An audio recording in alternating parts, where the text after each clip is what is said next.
Oh, so I wanted to add one thing. We were meeting some amazing people along the way, which is kind of part of the point of this trip. So I want to tell a couple stories. Last night, one of our neighbors in the campground was a Buddhist monk, and he was dressed up in his traditional, his orange garb, with a shaved head. And we started talking to him, and he told us some really cool stories about his travels, where he said when his teacher gave him a challenge that he had to take 2 weapons with him on his travel, and one of the weapons was that he couldn't use money. So he would have to ask people for help for all his food, lodging, and expenses. And so he told us some really cool stories that happened just because of that along the way.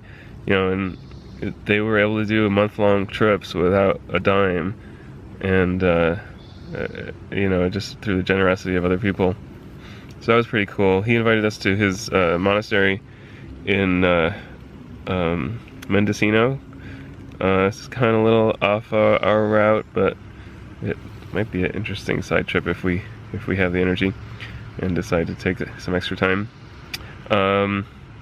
Then today at a cafe we ran into this guy. He's an avid cyclist. He saw our bikes and wanted to know all about it, and he was telling us about his mountain biking. So we told him about the trip, and he gave us his number and said whenever we're in Los Gatos, which we do go quite close there, to come stay with him.